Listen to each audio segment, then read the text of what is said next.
sekarang kita masuk ke langkah berikutnya adalah proforma invoice ya, Bu. Jadi ngobrol bareng ya, Bu. Di sini ada Ini Pak Bu. harusnya tempatnya Pak Fajar. Maaf Pak Fajar, saya mengambil tempat. Saya serahkan kembali Oh, kursi kepada Pak oh, Fajar. Pak Fajar juga senang, Bu. Soalnya kita semua pada laki-laki. Begitu nongol suara Bu Ana. Saya nggak paham, Bu. Jangan gitu Pak Fajar, sharing sambil ngobrol sama-sama ya Pak Fajar Tapi ya. kalian jahat, ngobrol santai, kasihnya yang ini dokumen. Kejam. Iya, sebenarnya gampang dari tadi. Agak ketawa-ketawa sedikit, ngobrol santai tapi topiknya dokumen. Iya, makanya itu. Pak Win. Iya, tapi nggak apa-apa Bu Ana. Aduh, senang sekali nih Bu Ana bisa gabung. Bu ikut ngobrol ya Bu, bareng-bareng Bu. Iya. Tadi sudah sampai di PO Bu dan Pak Fajar. Jadi berikutnya tadi Pak Yudi mau menyampaikan mengenai masalah proforma invoice Bu, gitu. Monggo, Pak Fajar, Pak Yudi. Ya Pak Yudi sudah bantu tampilkan teman-teman. Jadi Pak Fajar mungkin ada yang mau disampaikan Pak. Jadi proforma ini ya Pak Fajar, proforma invoice ini adalah yang kita terbitkan. Tapi sebenarnya kalau saya tolong dikoreksi kalau saya salah, proforma invoice ini pun sebenarnya masih ada kemungkinan bisa berubah. Begitu ya Pak Fajar atau Bu Ana atau Pak Win atau Pak Yudi? Ada kemungkinan walaupun kecil gitu.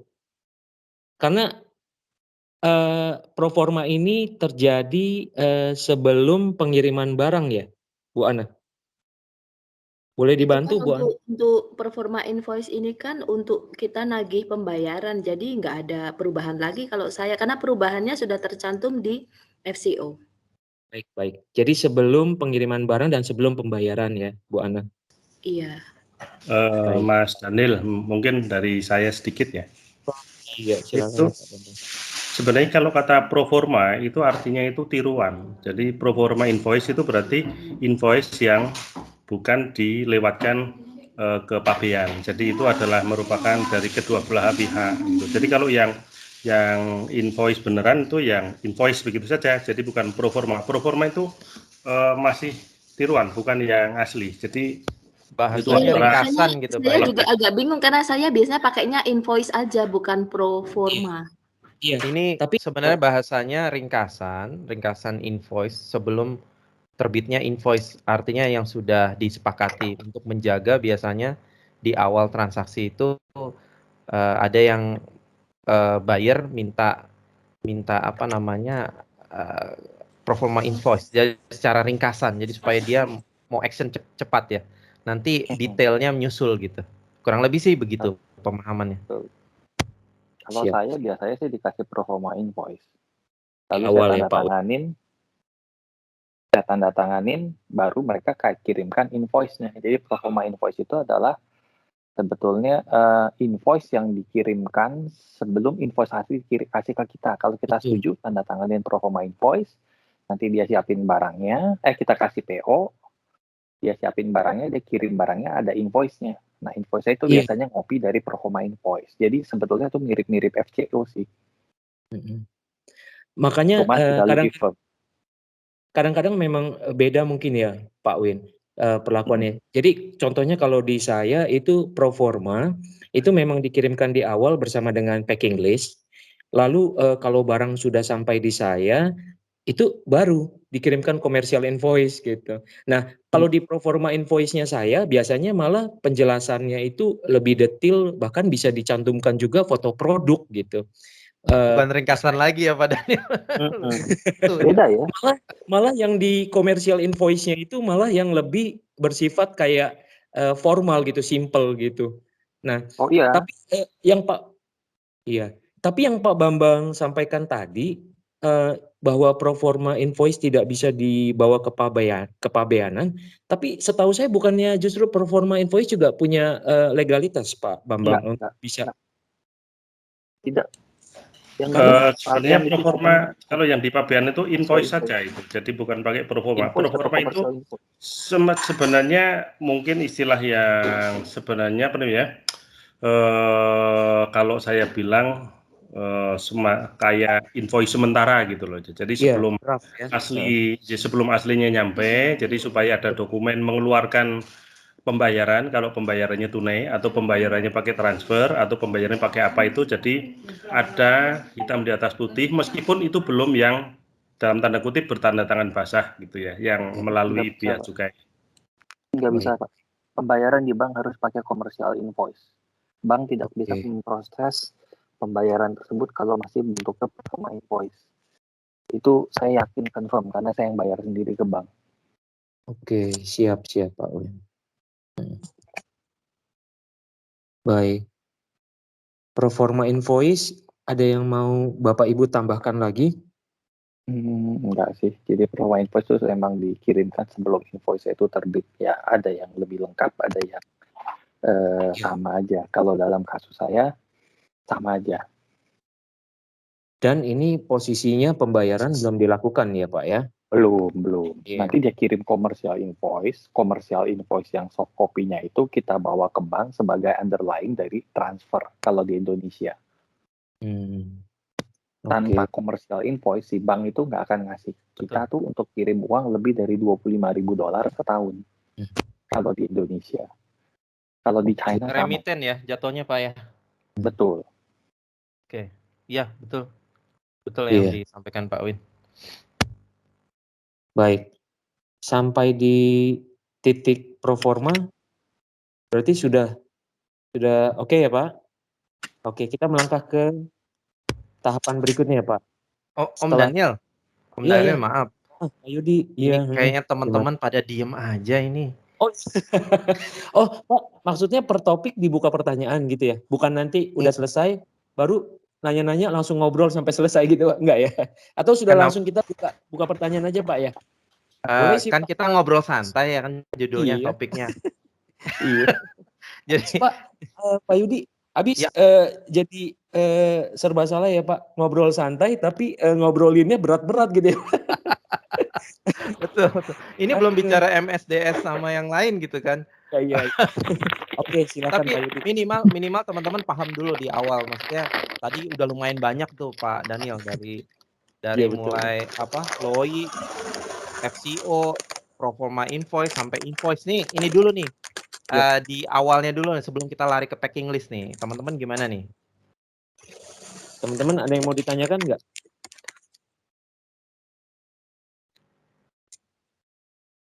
Belum mungkin ya, Pak? Ya, soalnya langsung apa gimana nih? Soalnya gini, Pak Yudi itu ada yang raise hand tuh, Pak Yudi. Oke. Jadi gini, sebelum kita buka, jadi gini teman-teman, kita per bagian dulu ya, di awal, nanti di tengah, kemudian di akhir. Kalau perlu ini dibagi beberapa babak, nanti kita akan adakan sesi sharing lagi gitu ya. Jadi nggak dihabisin sekarang Pak Daniel. Oh gitu ya. Betul Pak Yudi. Betul. Jadi bagi-bagi banyak banget ini Pak. Panjang ya Pak napasnya Pak. Oke, siap. Ya, jadi kita topiknya sekarang ke LOI sampai dengan invoice ya, teman-teman ya. Kita belum masuk ke packing list itu dulu, dikuatkan dulu. Oke. Betul. Pertanyaan pertama, silakan ini dari sesuai urutan ya Pak. Ya, 581462 nih Pak Nawir ya. Sebenarnya kalau mau perkenalkan saya Nawir. Ini Pak kalau pertanyaan sebenarnya saya ada pertanyaan lain di luar topik, di next topik mungkin ya. Karena ini bahas dokumen sampai invoice. Jadi saya mau menambahkan aja di sini kan saya sebagai purchaser Pak di Halo Pak. Halo. PO itu. Halo. Agak putus-putus kayaknya Pak. Boleh. Ya Pak Nawir silakan lanjut lagi Pak. Diulang Pak. Oke. Jadi gini Pak, untuk pertanyaan saya ada pertanyaan mungkin next aja Pak karena topiknya ini kan sampai di invoice. Nah kebetulan ini bahas masalah PO dan invoice. Saya mau menambahkan juga ini saya kebetulan kan bagian purchase order saya yang bagian membuat PO. Jadi kalau invoice itu kita terima ya after PO itu Pak. Jadi after PO di-create oleh kan saya bagian impor barang ya Pak ya. Waktu saya setelah bikin PO, nggak lama si seller ini, si vendor langsung buat istilahnya PI, please Purchase PI. instruction ya. Ya. PR Bukan, kalau pro saya forma bilang. invoice, Pak. Oh, performa invoice. Oke. Pro forma invoice. Nah, pro forma invoice ini untuk internal kita, Pak. Betul, Pak Bambang tadi. Untuk pro forma ini internal kita. Di situ cuma harga barang. Kadang tergantung ini juga sih, untuknya minta proses cepat ada fee tambahan juga, itu dimasukkan di forma invoice. Nah, untuk sistem payment-nya sebenarnya payment-nya agak ribet sih, Pak. Kalau di kan kita menggunakan ini ya, Pak ya, SAP, Pak ya. Jadi udah terintegrasi semua di situ. Nah, untuk teman-teman di ekspor ini nanti gimana untuk masalah payment-nya gitu, saya juga masih bingung, Pak. Oh iya. Jadi maksudnya Pak Nawir di sini mengkonfirmasi ya Pak ya. Untuk pertanyaannya mungkin Iya, Pak. topiknya nanti mungkin saya akan lempar ke teman-teman ya. Mungkin ke Pak Yudi Iya, bahwa teman-teman seperti tadi Pak Yudi sampaikan topiknya nanti kita per hari ini yang kita bahas kayaknya belum sampai ke term of payment-nya ya Pak ya. Begitu Pak Yudi. Iya, Pak. Iya. Belum, Pak. Ini udah jam Iya. 9:18. Iya, betul Pak. Jadi begitu ya Pak Nawir sepertinya ya. kita ke ini dulu, apa namanya tadi, LOI, terus kemudian Iya. kita ke yang depan-depan dulu, LOI, Iya, betul. terus apa tadi, FCO, PO, performa invoice, ya, Ya, belum siap. ke packing list ya. Begitu Oke, ya itu dulu. Pak Nawir. Ya, oke. Berikutnya Pak Yudi. Ya, Pak Ada Daniel. Pak. Oh iya. Berikutnya kayaknya ada Pak Dani, Pak Yudi. Silakan Iya, Pak Dani. silakan Pak Dani, boleh. Iya Pak, terima kasih Pak. Perkenalkan saya Dani Pak dari Makassar. Suaranya Ya, silakan saya? Pak. Suaranya Kalau jelas? di saya suaranya kecil ya. Boleh agak lebih keras Pak? Oh iya. Oke. Untuk dari saya ada beberapa pertanyaan Pak. Ini kalau dari dokumen, apakah shipping instruction dan SKA itu yang urus biasanya forwarder ya Pak? Dan pertanyaan kedua, apakah ini soal istilah saja sih Pak? Apakah LOI ini bisa kita sebut semacam inquiry dan FCO itu semacam quotation atau sales contract Pak? Nah ini saya mohon pencerahannya Pak. Itu saja, terima kasih. Baik, kita tampung atau langsung dijawab Pak Yudi? Boleh, Oleh rekan-rekan. sepertinya Bu Ana bisa nih. Ana, ya silakan Bu Ana. Bu Ana minta tolong Bu Ana. Bu Ana masih standby Bu? Masih Pak. Oh iya Bu Ana, silakan Bu. Apa tadi yang pertanyaan yang kedua tadi apa? Sales kontrak? Jadi begini Bu, LOI itu apakah LOI itu bisa disamakan dengan inquiry? Lalu kemudian kalau yang FCO itu apakah bisa disamakan dengan istilah sales contract Bu? Sama tambahan Bu Ana, LOI itu letter of intent itu sama dengan letter of interest nggak? Atau letter of inquiry? Sama. Oke. Inquiry itu artinya apa sih inquiry? Apa ya? Yang di Inquiry, iya Bu. betul. Inquiry permintaan. Permintaan ya. Sama sepertinya itu. Sama ya Bu, iya sih. Iya. Kalau menurut saya juga sama sih Bu. Lalu yang Iya. kedua Bu, yang FCO itu apakah bisa apakah sama dengan sales contract Bu? Enggak sama. Karena sales kontrak itu di situ adalah tertera semua informasi tentang yang pertama itu buyer kita dan juga kita dari perusahaan mana, nomor ID atau paspor, kemudian alamatnya dari negara mana. Sales kontrak itu sudah mengikat, istilahnya sudah mengikat. Kalau FCO ini kan FCO ini kan full corporate offer, itu kan dari kita. Kemampuan supply kita seperti ini. Kan seperti itu. Ini balasan dari permintaan, surat balasan dari permintaan dari buyer. Kalau sales kontrak itu memang sudah semuanya sudah deal, termasuk dengan harga, term of payment semuanya, dan juga speknya. Jadi di sales kontrak itu, satu ada informasi tentang siapa supplier, siapa buyer, kemudian kedua yang paling penting adalah speknya, di situ harus tertulis, karena itu akan jadi pegangan juga buat buyer, bahwa kalau spek yang dia terima beda, itu akan menjadi buyer nggak mau bayar atau minta diskon atau dikembalikan, itu seperti itu. Kemudian ketiga adalah pengiriman. Jadi kemampuan kita supply biasanya kalau saya misalnya nih bulan kita breakdown misalnya 12 bulan mulai dari Desember. Desember misalnya trial order berapa?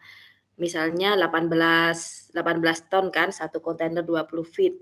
Kemudian bulan kedua jadi itu sampai di bulan ke-12 sampai full total dari permintaan dia, total permintaan barang dia. Seperti itu kalau di sales kontrak itu. Jadi beda dengan FCO. Sales kontrak itu terbit berbarengan dengan setelah PO dengan performa invoice atau invoice. Jadi ketika kita ngasih kita juga memberikan sales kontrak juga ke dia. Berarti posisinya lebih kuat sales kontrak, Bu, daripada Betul, FCO ya? betul. Iya, betul. Karena Mungkin sales kontrak itulah yang Pak menjadi Daniel, saya boleh nambah dikit ya? Boleh Pak, monggo. Iya, silakan Pak Bambang. Selamat Sugeng Dalu, selamat malam Bu Ana. Mungkin gini ya, itu kan kalau dalam negosiasi itu kan dalam tertulis. Nah, permintaan tertulis itu disebut yang tadi dan letter of inquiry. Nah, kemudian permintaan tertulis itu dijawab dengan penawaran tertulis namanya FCO, dan nanti kan akhirnya berubah-ubah sampai begitu sudah ketemu pada dealnya itu akhirnya ada istilah kontrak. Kira-kira seperti itu ya. Jadi itu hanya penawaran tapi tertulis atau permintaan tapi tertulis, belum menjadi kontrak. Makasih.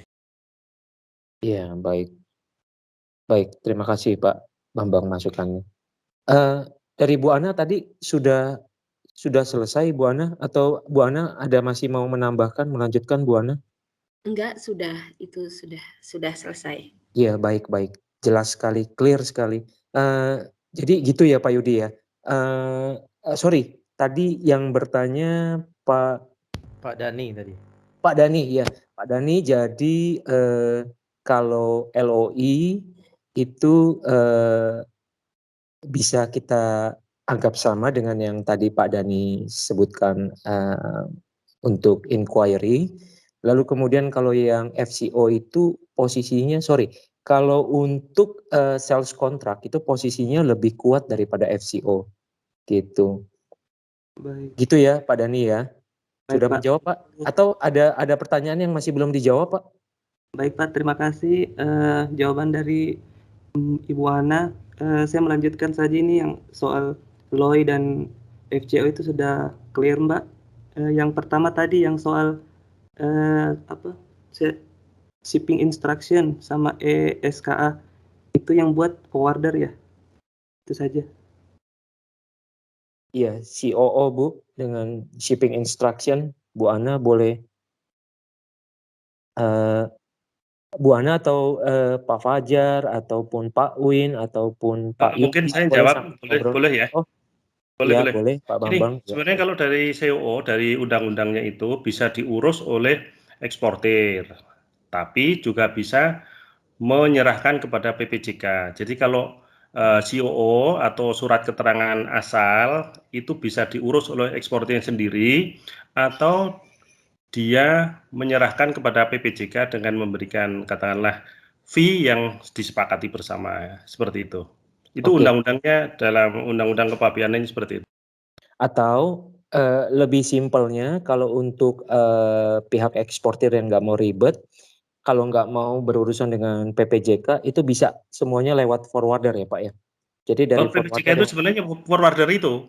Jadi PPJK itu perusahaan pengurusan jasa kepabeanan. Bahasa kita sekali misalnya forwarder atau freight forwarder itu sama sih sebenarnya. Jadi nanti kalau malas mengurus sendiri ke Dinas Perdagangan itu yang mengurus nanti pihak forwarder atau PPJK-nya gitu. Oh, Nah, oke. Jadi kalau nggak mau menarik ngurus ini, ke iya. menarik Pak Gimana Pak Daniel. Yudi? Iya. Apakah semua forwarder itu berstatus PPJK ataukah ada forwarder yang tidak berstatus PPJK gitu? Nah, Nah ini itu, ada nah, obrolan. biar kita, jadi soalnya nanti kalau ketemu forwarder ada yang nggak punya PPJK, ada yang punya, itu kita Iya. jadi jangan sampai salah kaprah nanti. Mungkin Oke. bisa. Jadi Semua diskusinya forwarder. jadi seru banget nih. Waduh, malam hari ini diskusinya seru banget.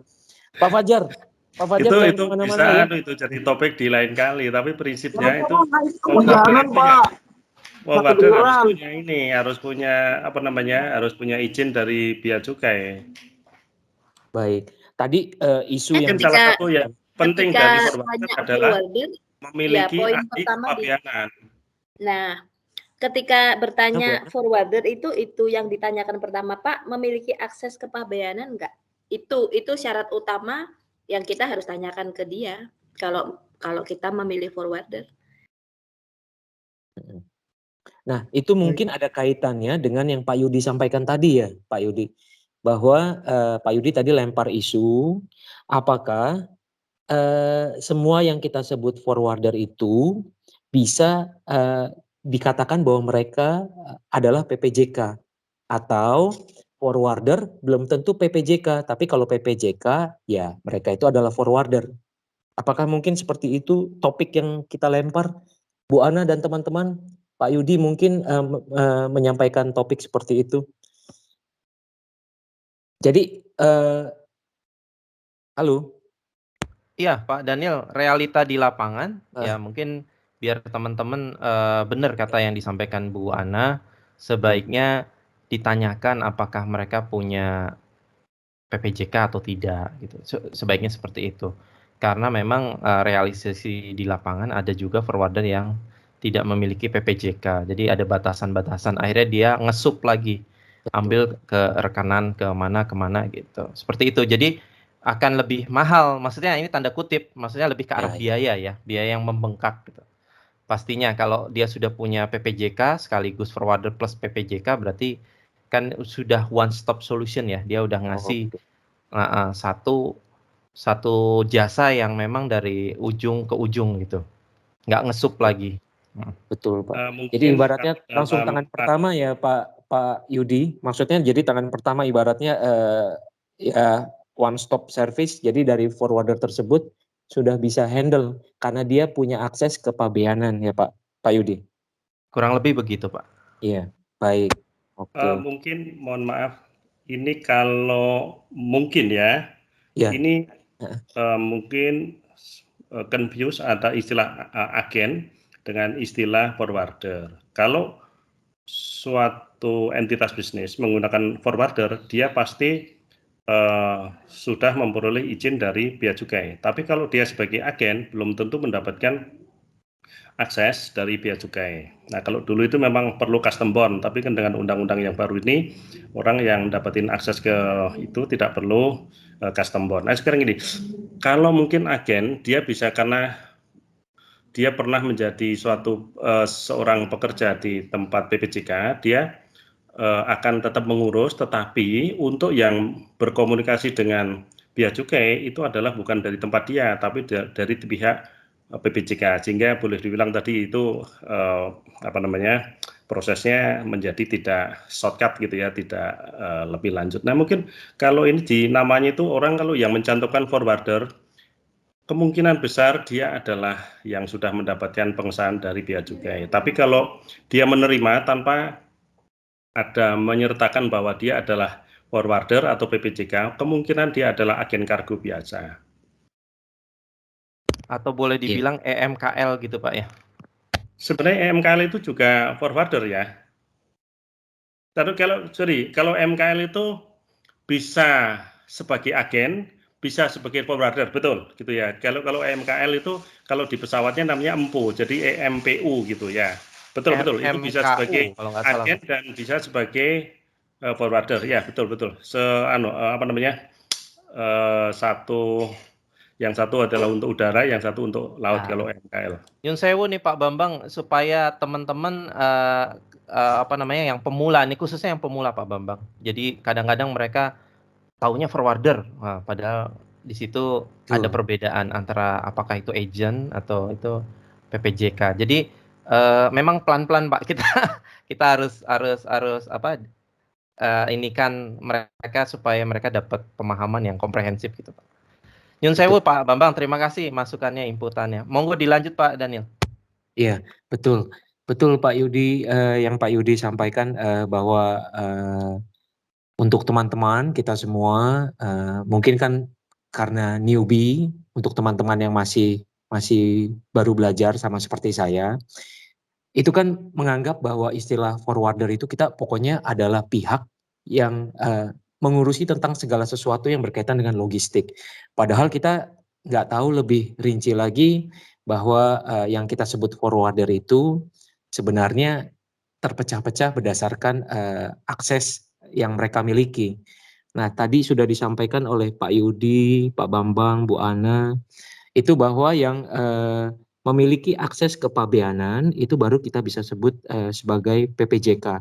Kita anggaplah ya kalau forwarder itu kan bahasa asing ya Pak. Jadi di sini hanya masalah bahasa, takutnya nanti memang bahasa Indonesia bahasa Indonesianya belum dibakukan ke dalam bahasa Inggrisnya juga, mungkin bisa jadi juga ada mispersepsi dan miskomunikasi. Tapi intinya tadi teman-teman seperti yang sudah disampaikan dan masukan dari Pak Bambang. Oke, untuk pertanyaannya sudah jelas Pak Dani? Ya, sudah jelas. Terima kasih semuanya, Pak Daniel, Pak terima kasih. Pak Win, Baik. sama Pak Ana. Ya. Iya, terima kasih Pak. Berikutnya Pak Rizky Setiawan. Boleh silakan menyebutkan dengan nama, daerah, lalu komoditinya apa Pak, secara singkat dan langsung ke pertanyaan. Baik Pak, terima kasih. Selamat malam untuk semuanya. Saya Rizky Pak dari Medan. Jadi kebetulan mau main di komunitas cangkang Pak, cangkang sawit. Nah, baik. Jadi saat ini baru kemarin tuh buyer kirimin dia kayak target price, kemudian pengirimannya menggunakan CIF atau FOB, kemudian dia juga udah kirim pelabuhan penerimaannya gitu kan di China, kemudian dia kirim kayak trial ordernya itu di bulan depan, dia minta kuantitinya 20.000 ton, jika kerjasama baik akan lanjut ke kontrak 1 tahun. Nah itu masih berbentuk LOI berarti Pak ya? Yang ingin ditanyakan boleh diulangi Pak Rizky, yang ingin ditanyakan? Ya itu saya mau nanya itu aja Pak, itu berbentuk LOI atau belum berbentuk LOI itu? Kalau berbentuk LOI berarti saya harus balas FCO dengan target price-nya cocok atau enggaknya gitu Pak? Baik. Bu Ana dan rekan-rekan mungkin apakah menangkap yang ditanyakan oleh Pak Rizky? Iya, Jadi Pak. sudah ada. Ya, silakan Bu Ana. Jadi Pak Rizky ini apakah terima bentuk LOI yang seperti yang tadi di-share Pak Yudi atau baru chat pakai WA atau email? Dia nggak dikirim draft kayak yang di-share Pak Yudi tadi Bu, dia kayak tabel di Excel gitu aja dikirim via WA. Kalau itu mungkin LOI ya Bu ya? Tapi ada dari ada nama perusahaan dia, ada seperti ini bukan Pak ya? Iya Bu, tapi nggak lengkap kayak sampai ke bawah-bawah gitu, hanya cuman kayak 10 baris kan.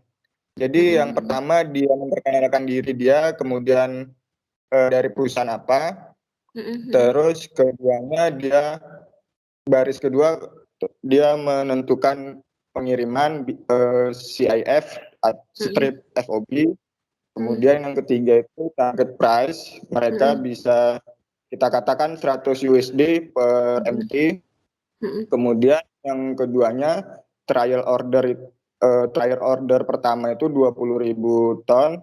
Iya. Kemudian memang itu gimana ya, eksekusinya berlangsung baik gitu kan. Itu akan lanjut ke kontrak 1 tahun ke depan dengan kuantiti per bulan sama tetap 20.000 ton. Kemudian baris terakhirnya itu pengiriman belum baris terakhir, 2 dari terakhir itu dia sediain vessel tongkang sampai ke pelabuhan supplier. Yang terakhir itu mereka terima barang di pelabuhan Ciangzhou atau apa gitu di China gitu Bu. Portnya ya. Iya itu Ya, udah masuk dengan sudah kategori LOI sih Pak, letter of intent. Jadi Bapak bisa kok balas dengan FCO. Berarti saya buat FCO kayak yang di share Pak Yudi tadi, saya buat FCO-nya bahwasannya kalau misalnya harga target price mereka itu 100 USD masuk, saya katakan oke, saya setuju dengan target price Anda. Enggak. Dan jika tidak, jangan katakan oke. Price, jadi bukan target price. Jadi di situ nanti Bapak balas adalah price ya 100 gitu kan, atau 110 atau terserah Bapak. Kalau di 100 sama dengan yang target price dia, ya tulis aja price 100 gitu. Ya berarti kalau masuk target kita cocok, kita lanjutkan dengan angka segitu. Jika tidak cocok, kita naikkan sesuai harga kita Bu, berarti ya? Iya, betul Pak. Oke.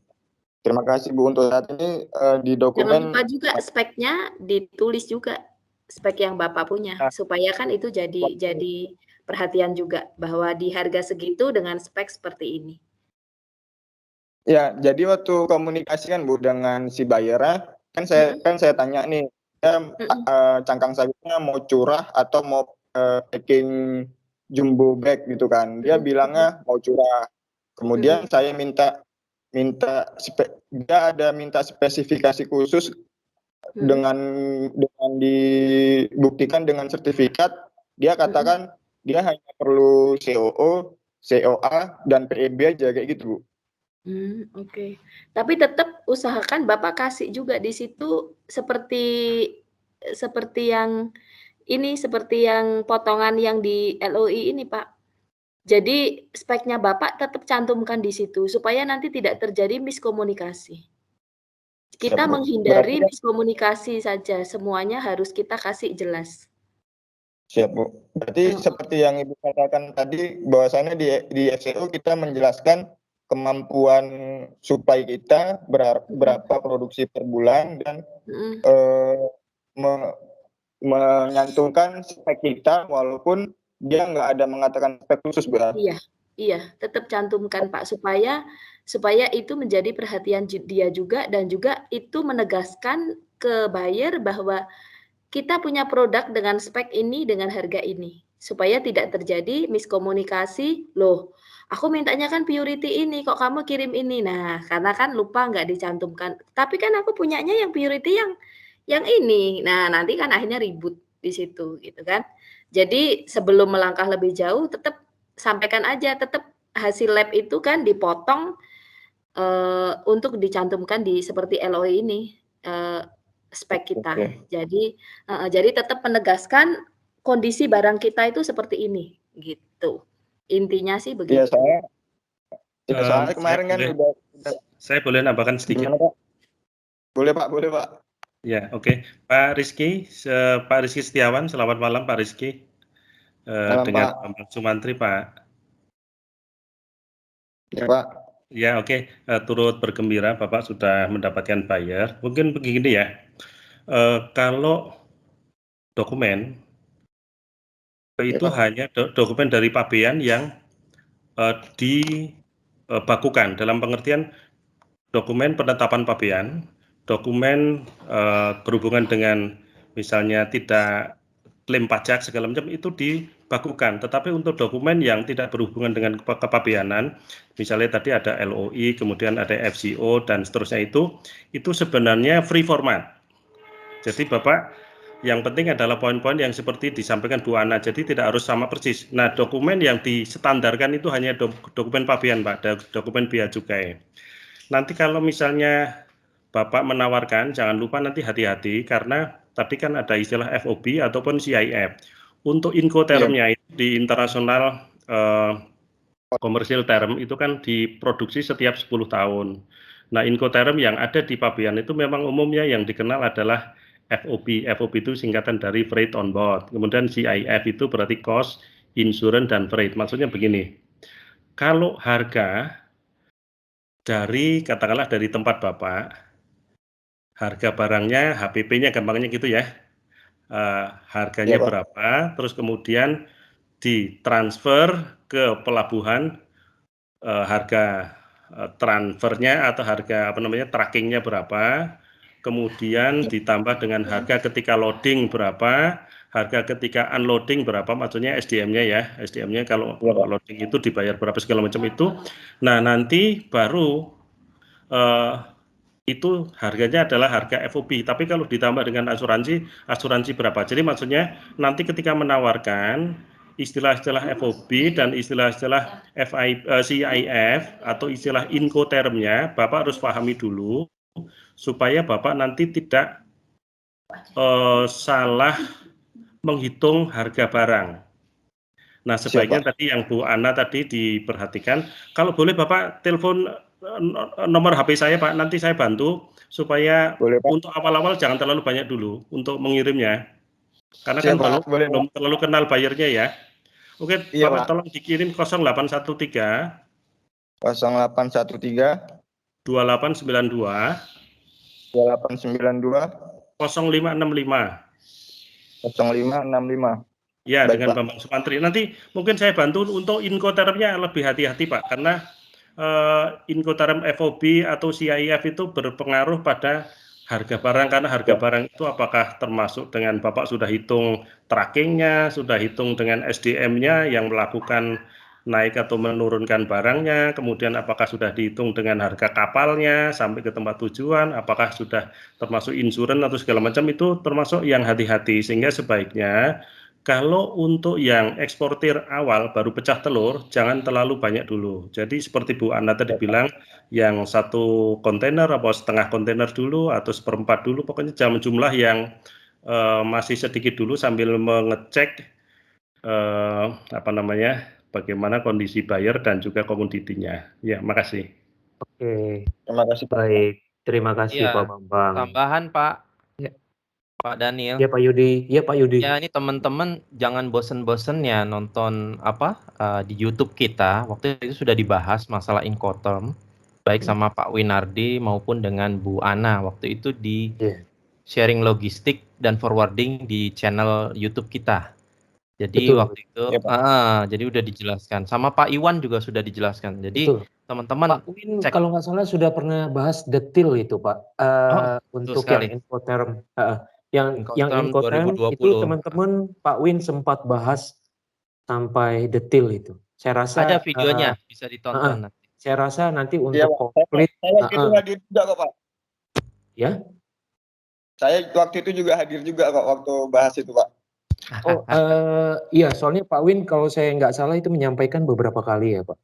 Coba nanti, soalnya ada kelas juga atau apa, coba nanti dicek aja Pak, yang Pak Win sampaikan berapa kali itu. Soalnya yang dibahas rinci dan detail dan tentang semua Incoterm gitu, supaya nanti Pak Rizky juga tidak salah memahami. Tapi ya terima kasih Pak Bambang sudah kasih insight-nya. Dan Pak Rizky sudah nangkep yang Bu Ana sampaikan tadi ya. Kalau saya simpulkan dari yang Bu Ana sampaikan tadi, itu penting untuk kita semua, bahwa Pak Rizky nanti membalasnya itu bukan hanya sekedar berupa balasan, tapi harus berupa format yang versi Pak Rizky yang tidak kalah komplitnya dari LOI. Jadi nanti apa yang Pak Rizky respon di dalam FCO itu, walaupun formatnya memang tidak ada satu format yang baku, tapi intinya Bu Ana menyampaikan tadi, apa yang tampil di dalam FCO itu harus detail dan komplit dan real berdasarkan apa yang Pak Rizky sanggup dan bisa kerjakan. Dari sisi spek, harga, dan kuota yang Pak Rizky bisa sanggupi. Dan patokannya bahkan kalau lebih lengkap daripada LOI, itu lebih bagus. Tadi Bu Ana sempat sampaikan hal itu supaya tidak terjadi miskomunikasi pada tahapan berikutnya. Gitu ya Pak Rizky ya? Siap Pak, terima kasih Pak Daniel, Pak Iya. Yudi, Pak Bambang, Bu Ana. Bu Ana nanti saya izin WA lagi Bu Ana ya. Saya Bu Rizky yang Ana waktu itu itu pernah konsultasi juga Bu Ana. iya. Tapi teman-teman, Bu Ana itu sibuknya super sibuk Lagi sekali. Jadi sibuk, iya, saya eh, maaf, jadi banyak yang nggak kalau tak balas. kalau misalnya nggak direspon, mohon maaf. Saya Jangan mewakili Bu marah Ana ya. nih nyampein aja. Biasanya kalau saya Ya, ada Bu, waktu aman, langsung aman. saya telepon sebentar. Tapi kalau nggak ada waktu, kadang sampai lupa, sampai akhirnya lupa dan jadinya nggak dibalas. Tapi biasanya nggak apa-apa, tetap coba WA saya. Kalau saya ada waktu, langsung saya telepon kok. Iya, siap Bu Ana. Gitu ya, Terima Pak kasih Rizky banyak ada? Bu. Ya, ya baik, terima kasih Pak Rizky. Lanjut, Pak. Ya, iya baik. Yang lainnya teman-teman ada yang mau bertanya? Ini mumpung ngumpul nih, ada Bu Ana, ada Pak Uin, ada Pak Fajar, ada Pak Yudi. Ah, harusnya dimanfaatkan oleh teman-teman semua nih. Kalau nggak ada saya aja yang nanya nih. Ayo teman-teman silakan. Yang mau bertanya silakan. Kalau nggak ada, Oh belum puas ya Pak Rizky. Ada apa ya, Pak Rizky? masalah PPN ya Pak. PPN. Sorry, Iya. saya akan merangkum pertanyaan Pak Rizky. Pak Rizky di sini posisinya supplier Sales Pak Rizky. Oh, oke, jadi nanti Pak Rizky melakukan transaksi ekspor itu full melalui legalitas yang dimiliki oleh supplier Pak Rizky, supaya pertanyaannya Iya, nanti Pak. saya terarah. Oh, Iya, jadi Pak. atas Jadi waktu itu, nama. iya, waktu Jadi itu saya atas pernah nama, konsultasi ke Bu Ana untuk ya. sales representatif perusahaan gitu kan, dan ternyata saya dapat kuota untuk pemasaran tangkangnya gitu Pak. Jadi si pihak supplier siap kasih harga sampai FOB kayak gitu Pak. Nah, Oke, saya bingungnya di PPN. Oke, berarti di sini Pak Rizky mewakili perusahaan. Jadi nanti yang melakukan ekspor adalah perusahaan ya Pak, bukan Pak Rizky ya Pak? Iya Pak, benar Pak. Oke, baik. Baik Bu Ana, ataupun Pak Win. Pak Win boleh juga Pak Win? Atau Pak Yudi? Pak Win mana nih? Pak Win masih ada nggak? Atau Bu Ana? Ya, sambil menunggu Bu Ana, Pak Win, Pajakan Pak tuh Yudi. kayaknya Pak Win deh. Hah? Ya, Tapi sambil kalau nunggu, gini Pak nunggu. Rizky, kalau Bapak kan bukan statusnya kan bukan membeli dari supplier Bapak. Berarti Betul. kan Bapak nggak kena PPH dong, kecuali Bapak membeli dari supplier dan Bapak akan kirim lewat PT Bapak, berarti Bapak akan kena PPN PPH 10%. Tapi kalau di sini supplier yang mengirim, Bapak sebagai mediator saja untuk terima fee itu nggak kena. Biasanya kena fee, kena pajak mediator Pajak penghasilan itu, ya? pajak Wajib mediator. PPH. Pajak mediator biasanya memang itu ada marketing fee itu 3% kalau nggak salah. Coba deh dicek ulang kalau nggak salah ya saya. Tetapi di sini intinya kalau tidak transaksi dalam negeri, Pak Rizky nggak beli ke supplier, ya nggak kena. Gitu. Oke. Iya, Clear Bu, masalah PPN. Masalah PPN saya berarti nggak ngeluarin faktur pajak kan Bu? Ya, Enggak dong enggak, Pak. Kan transaksinya Iya. yang melakukan transaksi perusahaan Pak Rizky. Pak Rizky kan di sini hanya sebagai mediator atau sales representatif dari perusahaan tersebut. Jadi Pak Rizky sebenarnya secara pribadi nggak ada kaitannya dengan PPN. Tapi mungkin Pak Rizky nanti ada kewajiban untuk pajak atas penghasilan dari komisi yang Pak Rizky terima dari perusahaan tersebut. Nah, untuk komisi tersebut, Pak Rizky dikenakan pajak penghasilan, tapi itu bukan PPN, Pak. Beda.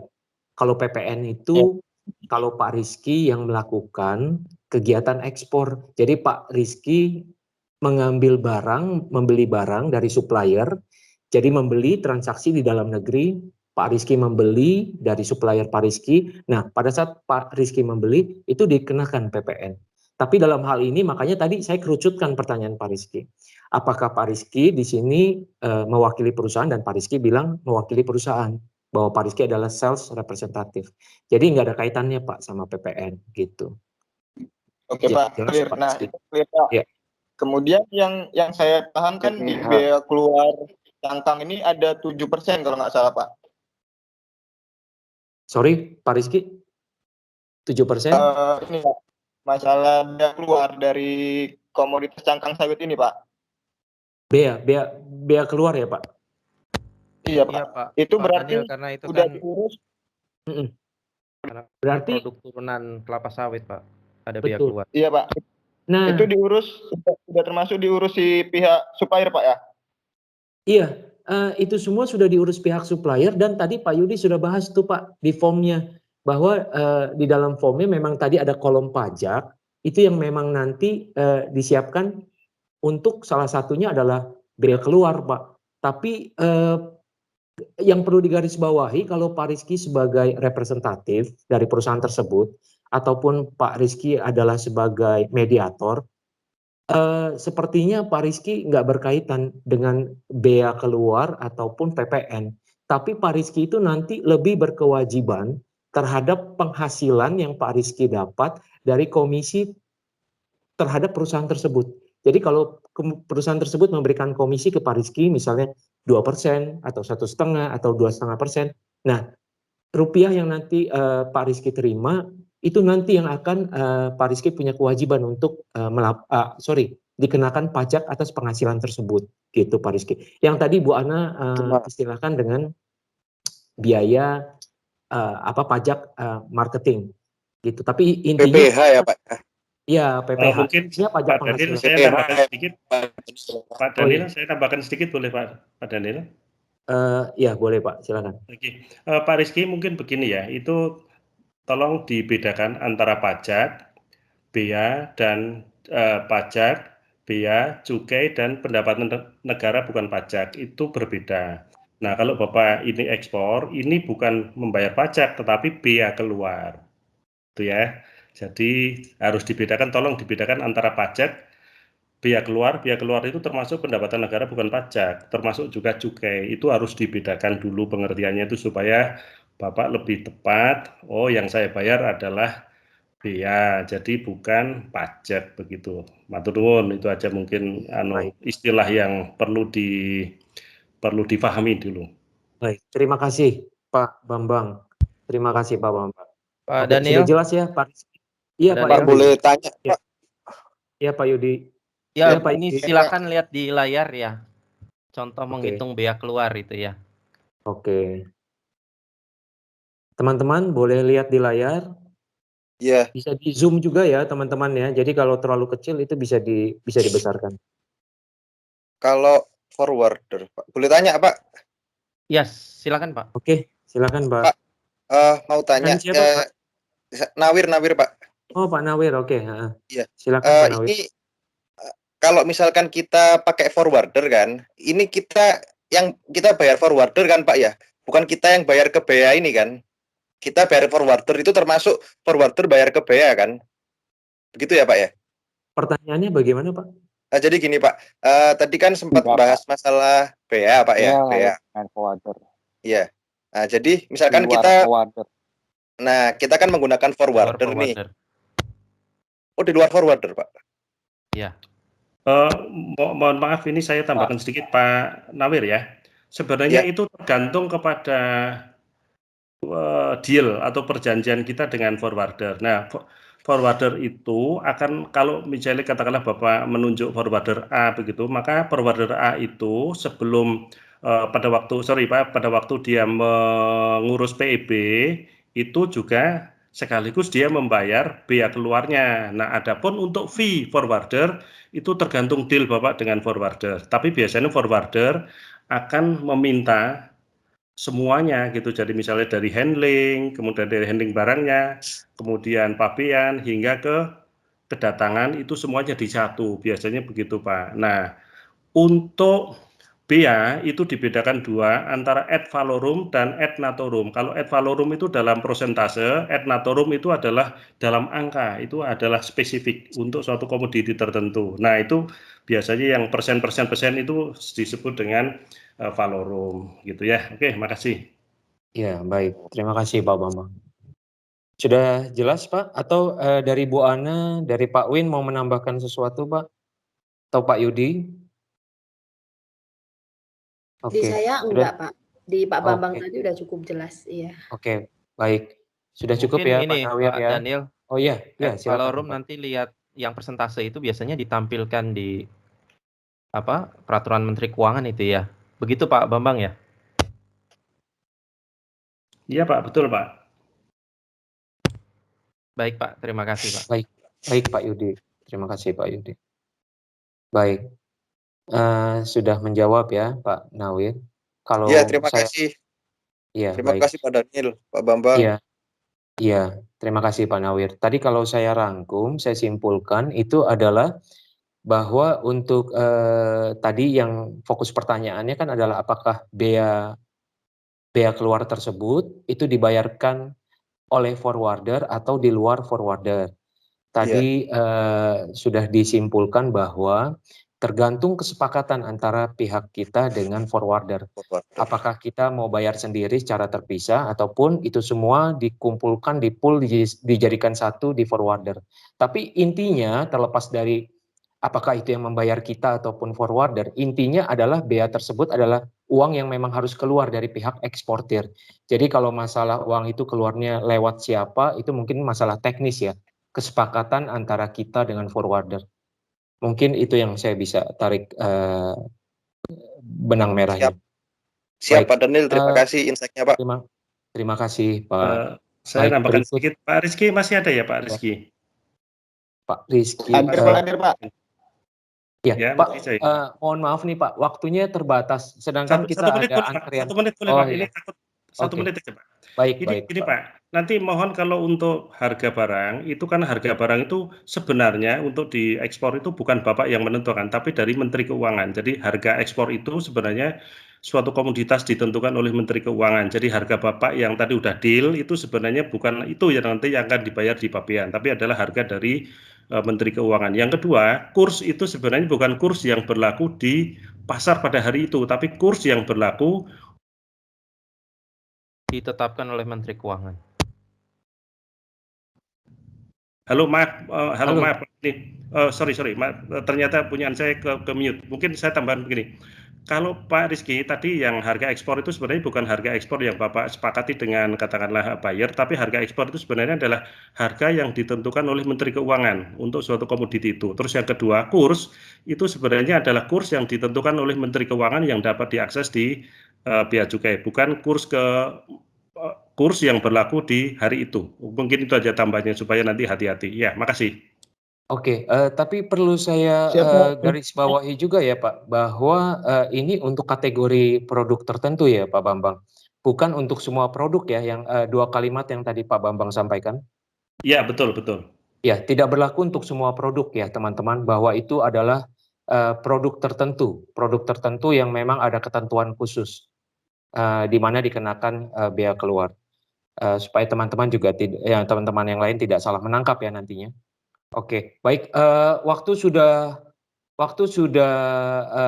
habis, tapi Pak Yudi, ini ada satu teman kita yang mau bertanya dari tadi. Apakah boleh kita kasih kesempatan untuk bertanya?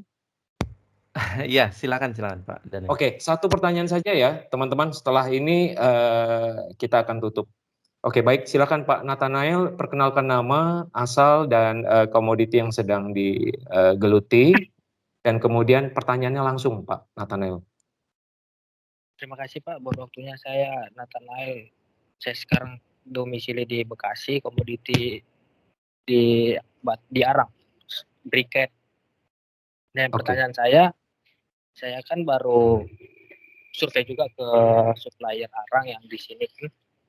Jadi diskusi kami bahwa kalau di awalnya karena memang kita baru kenal juga, jadi diskusi panjang lebar dia maunya kita DP 25% dan sisanya dibayar ketika tutup kontainer, tidak sampai ke Tanjung Priok lah misalnya. Itu solusi yang saya mau minta, ini solusi dari Bapak. Kalau kita yang tanpa modal, apalagi saya kan masih newbie banget kan, baru seminggu gabung di komunitas ekspor begitu Bapak. Terima kasih. Baik, kalau saya nanti akan dijawab oleh rekan mentor kita. Itu saya arahkan dulu untuk pertanyaannya, bahwa ini pertanyaan yang sudah sering banget ya, sudah sering banget ini disampaikan teman-teman, bahwa dari pihak buyer menyatakan siap untuk melakukan down payment. Down payment-nya di sini dalam kasus ini adalah 25%. Lalu pelunasannya dari sisi supplier, dari sisi supplier mengharapkan down payment 25%, lalu kemudian sudah harus lunas, ini adalah pastinya request dari supplier ya, sudah harus lunas pada saat tutup kontainer. Jadi dalam artian pada saat selesai stuffing lalu disegel, nah itu sudah harus minta lunas. Gitu ya Pak? Iya. Nah, baik. Pak Win, Bu Ana, Pak Yudi, boleh silakan kalau ada yang mau membantu. Solusinya ya Pak, Pak Win, Bu Ana, Pak Yudi, solusinya mengenai masalah pendanaan ya Pak. Jadi mungkin dari pihak supplier maunya minta pelunasan, tapi dari sisi Pak Nathanael nggak ada dana gitu loh. Solusinya seperti apa? Pertanyaan ini sudah sering Pak Nathanael, dari mentor-mentor kita sudah sering kasih pandangan sih. Atau mungkin Bu Ana atau Pak Win mau menyampaikan sesuatu? Pada umumnya, sambil menunggu ya Pak, sambil menunggu Bu Ana, Pak Win atau Pak Yudi. Jadi pada umumnya itu kan adalah persyaratan yang dari pihak supplier inginkan. Sedangkan kendala kita sebagai mediator di tahap awal, kan tadi Bapak bilang newbie, biasanya terbentur adalah masalah pendanaan. Pada umumnya memang kalau untuk minta pelunasan seperti itu, kalau kita tidak bisa mampu melakukan pendekatan kita secara pribadi terhadap supplier, itu ya biasanya pada umumnya dari pihak kita memang harus berusaha untuk menggalang dana sampai terwujud angka penutupan di pelunasan.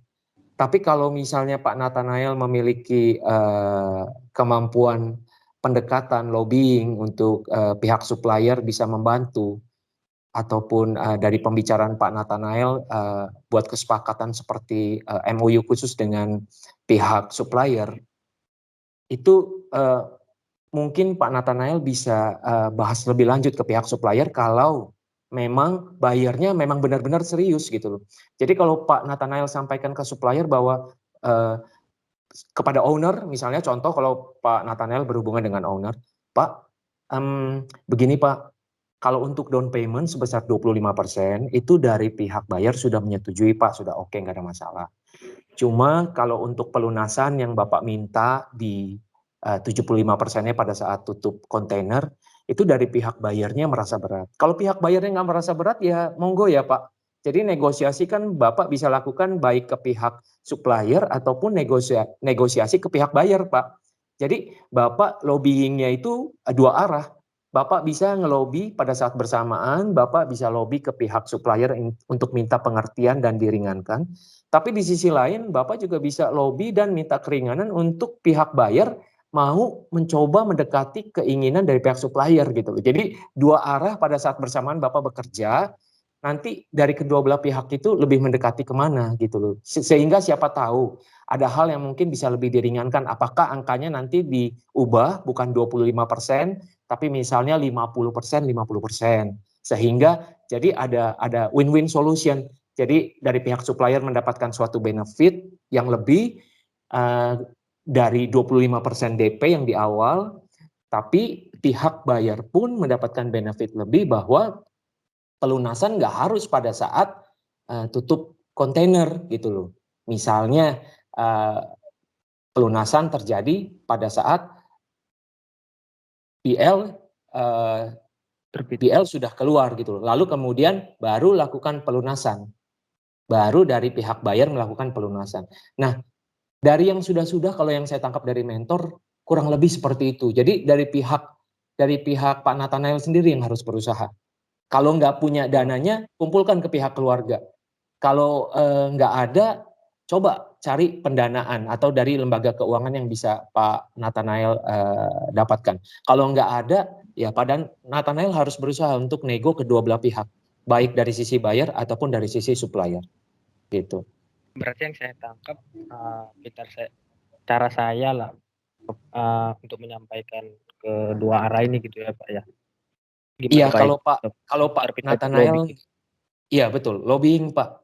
Jadi bagaimana kita coba meyakinkan dari sisi supplier Pak, kalau misalnya Bapak sudah punya buyer yang valid, seharusnya kalau bayarnya tersebut valid, punya keinginan tertentu yang masih bisa ditolerir oleh pihak supplier, mungkin ada keringanan di antara masalah persentase gitu Pak, jumlahnya. Apakah dia naikkan DP-nya atau apa? Yaitu kemampuan Pak Nathanael lah untuk melobi. Intinya kalau ada keseriusan dari pihak buyer, ya Bapak coba bicarakan aja ke supplier. Dan sebaliknya, kalau memang bayarnya serius, ya Bapak nego juga ke sisi buyer gitu. Atau mungkin dari Bu Ana atau Pak Yudi? Atau saya cuma mau tanya ke Pak Yudi atau bapak-bapak di sini yang pernah punya pengalaman mengimpor barang, pembayarannya seperti apa ya Pak ya? Ini saya mau supaya membawa teman-teman memposisikan diri gitu kan, supaya tidak takut-takut dalam meminta pembayaran kepada buyer. Bagaimana bapak-bapak yang pernah punya pengalaman mengimpor Ya, barang? saya boleh Ya. masukkan Pak, Bu Ana. Ya, Ini ya. kan saya kebetulan saya impor barang kerjaannya Bu di Garuda. Ya, ya. Bagaimana Ya Pak? Tolong untuk ceritakan. payment term itu, jadi gini Bu, untuk ya ini kan apa namanya perusahaan yang udah punya nama gitu Bu ya. Jadi Ya, ya. kita payment term itu 30 hari after receive PO, after PO kita issue, langsung vendor kirim barang ke kita, payment term 30 hari. Jadi nggak harus nunggu kita bayar dulu baru vendor itu kirim barang. Nah, untuk pengecualian dalam artian jika kita ada masalah dengan vendor-vendor tersebut, biasanya vendor itu meminta cash in advance, istilahnya CIA. Jadi payment term 100% baru barang dikirim. Nah, itu kan setidaknya untuk mungkin kalau saya simpulkan berlaku bagi customer baru kan Pak ya. Customer baru sama yang ada pending payment Bu. Ada yang pending payment sama payment issue istilahnya. Jadi mereka minta iya. Ya. Tapi kalau ada masalah, kita kirim dulu, kita bayar nanti. Oke. Nah, itu demikian juga dengan kita teman-teman, kan ini jangan takut untuk teman-teman minta pembayaran kepada buyer ini, pembayaran yang tidak merugikan kita atau tidak membuat kita kesusahan gitu kan ya. Karena apa? Ya, sebagian besar supplier ini kan maunya belinya ya gitu kan, ibarat kata beli di gudang aja, timbang bayar gitu kan. Sedangkan buyer itu kebanyakan kan maunya setelah ada dokumen lah, setelah inilah, setelah itulah. Nah, itu memang betul pinter-pinter dari kita untuk menego kanan kiri. Misalnya mungkin Bapak Nathanael bisa bilang ke buyer, pembayaran 50% di awal, kemudian 25% atau 20% tutup kontainer, sisanya setelah ada DL. Tetapi juga Bapak bisa bilang ke supplier bahwa boleh nggak ini aku sudah pegang PO loh dari buyer, tapi boleh nggak saya bayarnya itu misalnya nih 30% di awal, kemudian 20% tutup kontainer, sisanya nanti. Mungkin apakah memungkinkan seperti itu gitu kan. Dan juga sambil bicara juga ke buyer begini, Ini kan kita baru pertama gitu kan ya. Jadi sambil coba jelaskan ke buyer, next order setelah nanti jalan beberapa saat, kita pasti akan lebih fleksibel kok dengan term payment-nya. Karena kan kita sudah ada trust berjalan. Sampaikan aja seperti itu, Pak. Tetapi untuk di awal-awal coba negokan ke buyer ya begitu. Apa yang dinegokan ke buyer, misalnya 50% di depan, jangan semua kasih ke supplier di depan, setidaknya Bapak bisa kasih bertahap ke supplier itu. Supaya apa? Di mata supplier Bapak juga bertahap bisa bayar itu sesuai dengan kesepakatan, di buyer pun juga ada juga, ada bukti bahwa Bapak mengerjakan orderan dia. Seperti itu sih, Pak. Dan ini memang masalah klasik banget, hampir semua kita mengalaminya, permasalahan pendanaan ini. Jadi seperti itu, mungkin saran saya itu mungkin ada dari bapak-bapak lain yang mau menambahkan pengalamannya? Iya, terima kasih Bu Ana. Makasih Bu Ana. Terima kasih Bu Ana, jelas sekali itu. Iya, Pak. Bisa menginspirasi kita semua. Tadi Pak, yang kalau daripada 50% tadi Bu Ana sudah kasih trik lagi tuh. Jangan 50. Jadi 30 down payment, lalu 20-nya itu nanti pada saat tutup kontainer gitu. Padahal kan intinya 50%, tapi kan kesannya bahwa ada tahapan yang kita usahakan gitu. Masukan yang sangat baik sekali dari Bu Ana. Gitu. Kayaknya nggak ada yang mau nambah nih Bu Ana. Oke, dari Bapak Nathanael sudah cukup jelas. Dari Pak Win, apakah ingin menambahkan? Dari Pak Yudi, apakah ingin menambahkan? Oke, kalau tidak ada, Bu Ana, ada yang mau? Oh Saya ya? sih cukup jelas dengan penjelasan Ibu Bapak. Sebelumnya saya juga minta maaf karena mungkin udah sering juga dengar pertanyaan ini, tapi saya butuh ini juga. Pak, jangan takut sharing ke kita, biarpun itu tiap kali pertemuan ditanyakan, tapi tidak apa-apa. Karena itu ketika ditanyakan, yang lain mendengar menjadi kekuatan juga buat semuanya. Iya, betul. Iya. Tapi rata-rata sepertinya ketika buyer, cara kita aja Pak, cara kita bernegosiasi, cara kita bicara, ketika kita bagaimana membuat buyer itu trust dengan kita. Intinya sih di situ kok, Pak. Kalau buyer ini butuh barang, dia percaya ke kita, dia mau kok kasih DP ke kita 50%. Kenapa di perusahaan besar mereka mau dengan gampang, kenapa di kita enggak? Nah, itu yang harus di kita, bagaimana kita meng-upgrade diri kita supaya kita bisa juga meminta kepada buyer dengan term seperti itu, gitu. Super sekali. Berarti pintar-pintar belajar ngelobi ya Bu Ana ya? Betul, Pak. Dan juga Ya, jangan Bu, sampaikan dalam kayaknya segala diskusi dengan buyer, jangan sampaikan dengan akunya, sayanya, tetapi kami, perusahaan kami. Jadi setidaknya itu menekankan ke buyer bahwa ini adalah term dari perusahaan saya, bukan pribadi saya, gitu kan. Jadi tidak terbeban. Betul. Jadi memang ini administrasi yang ada di perusahaan saya, ini adalah peraturan yang ada di perusahaan saya, seperti itu. Betul. Hal itu yang Ibu sampaikan, itu rata-rata memang terjadi dari pihak supplier dalam hal misalnya kita sebagai importir dan dari pihak luar negeri adalah sebagai eksportirnya. Dari pihak mereka rata-rata mengatakan seperti itu, bahwa itu adalah term yang memang sudah ditetapkan oleh perusahaan. Jadi Bapak bisa copy untuk hal tersebut. Jadi buyer juga nggak neken-neken Bapak secara pribadi, dan kalau seperti yang Bu Ana sampaikan tadi, kalau saya simpulkan, bahwa kalau buyer tersebut memang benar-benar serius dan suka terhadap barang yang Bapak tawarkan dan harga sudah cocok, kalau memang ada keseriusan harusnya juga ada usaha lebih yang pihak buyer lakukan. Dan Bu Ana juga kalau saya tangkap ingin menyelipkan bahwa percaya diri dan jangan takut bahwa untuk menyampaikan ke buyer, percaya diri gitu loh, bahwa buyer itu ya harus mengikuti, harus cenderung ya bisa mengikuti ketentuan yang dari pihak supplier kita inginkan. Mungkin seperti itu ya kali ya Bu Ana? Maksudnya kita jangan minder gitu ya?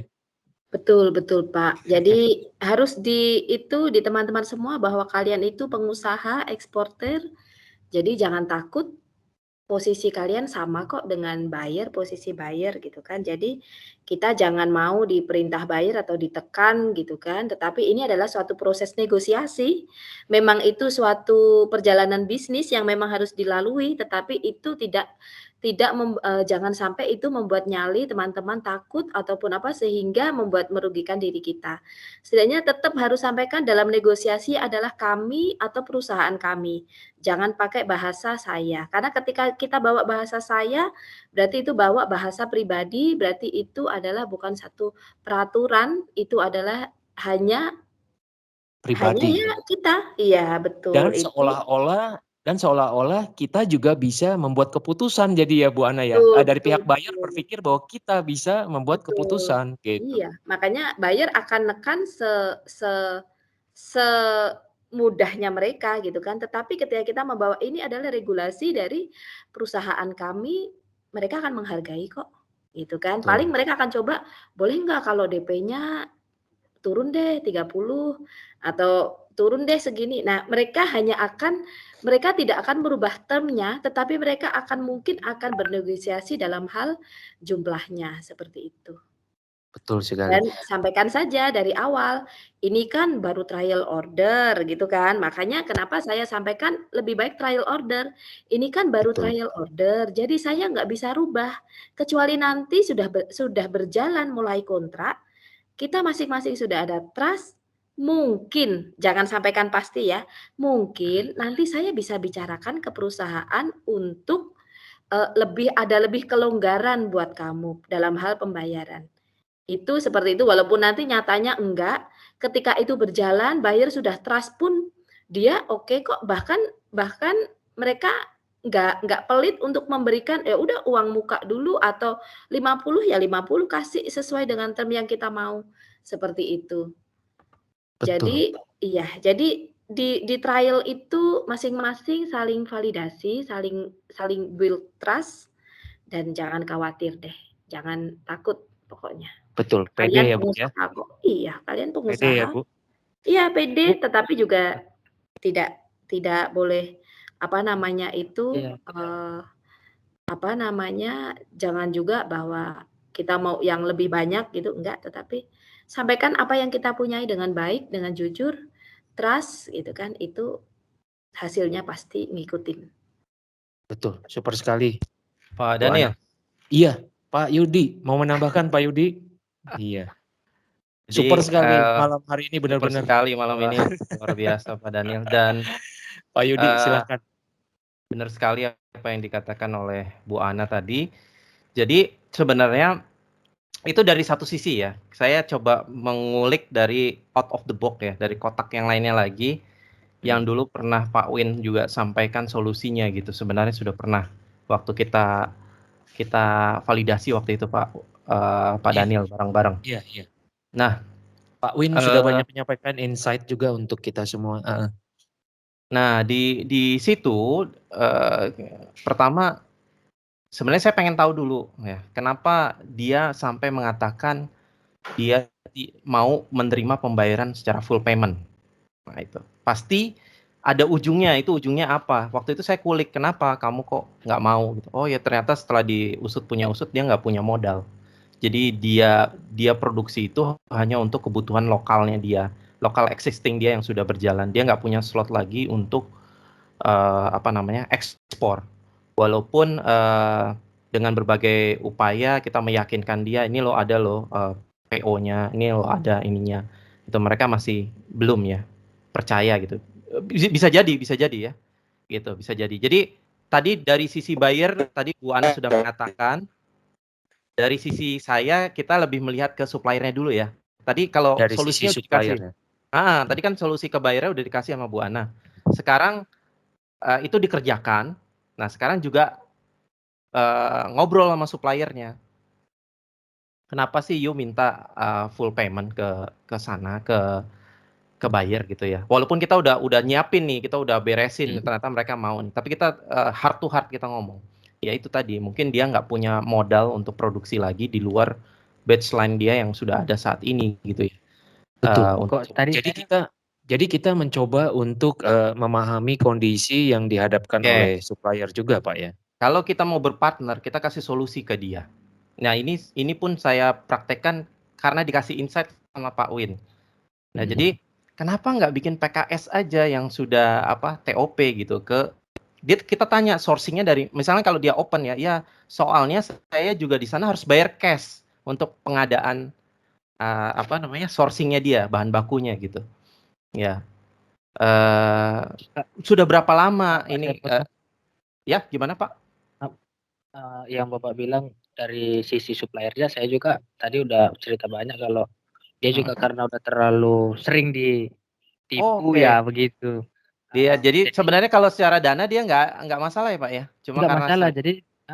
Jadi Oke. dia bilang kalau kita udah kerjasama di awal ini, nanti kalau kedua ketiga kalinya terserah kamu bisa bayar di tempo, terserah, kita bisa Ya, kok gitu. berarti udah nggak ada masalah dengan supplier sebenarnya. Tinggal Berarti lobby plan ya, Pak. A-nya yang dijalanin yang tadi meyakinkan buyer. Iya. Betul. Nah, Jadi, sekarang ya. saya kasih insight lagi ya, itu. Tapi Pak Yudi di sini mau menyampaikan insight yang lain mungkin. Iya.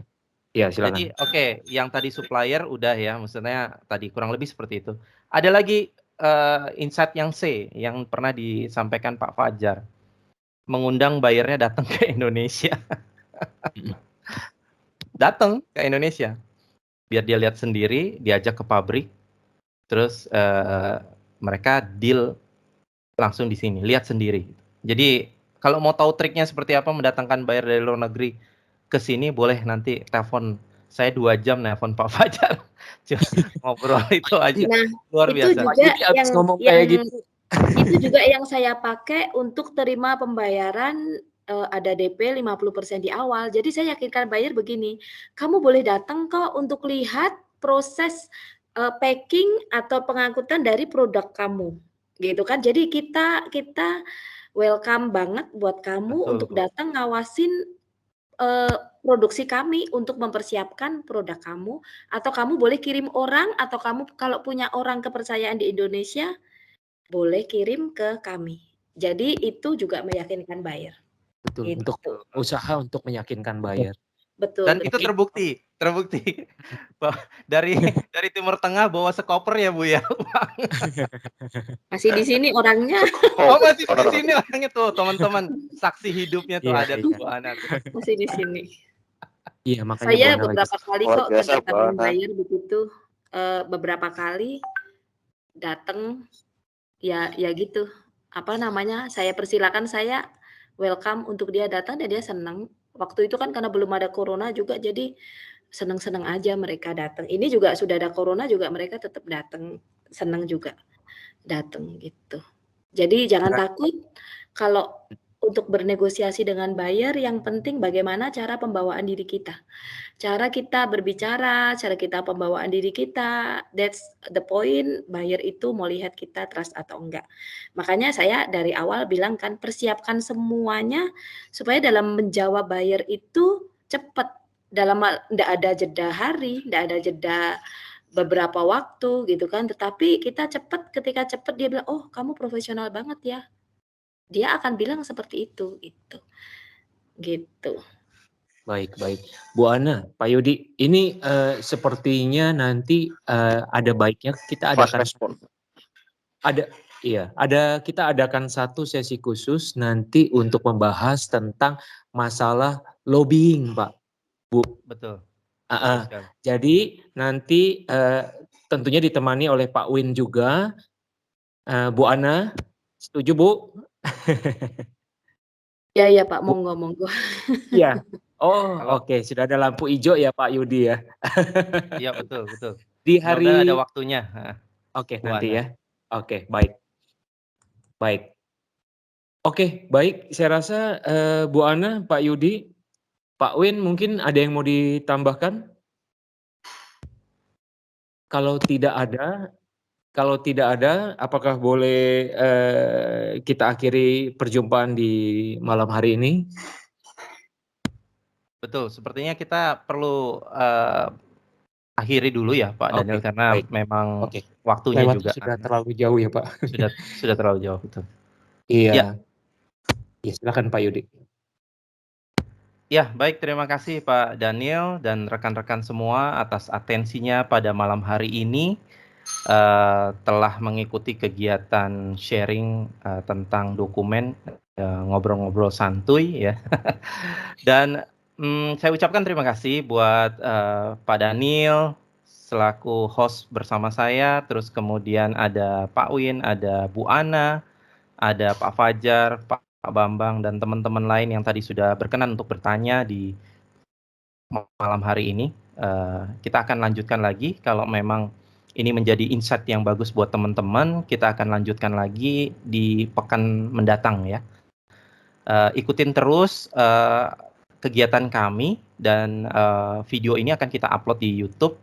Ikuti selalu perkembangannya dan jangan lupa ditonton, di subscribe supaya menjadi tambah wawasan buat teman-teman semua. Itu saja. Tetap jaga kesehatan. Selamat malam, selamat istirahat. Wassalamualaikum warahmatullahi wabarakatuh. Waalaikumsalam. Makasih banyak semua. Waalaikumsalam. Terima kasih. Terima kasih Pak. Terima kasih Pak Fajar. Terima kasih Pak rekan-rekan Udi, semua. Pak Yudi. Sehat-sehat selalu. Terima kasih Pak Fajar. Pak Fajar, Terima kasih thank you ya. Ya.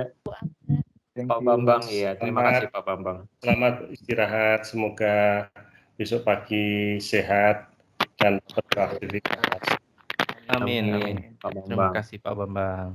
Terima kasih Pak Pak Bambang. Fajar, thank you Pak Fajar. Iya. Oke, Bu Ana, thank you ya. Pak Yudi, thank you Pak Yudi. Thank you Pak Daniel. Thank you. Iya, oke.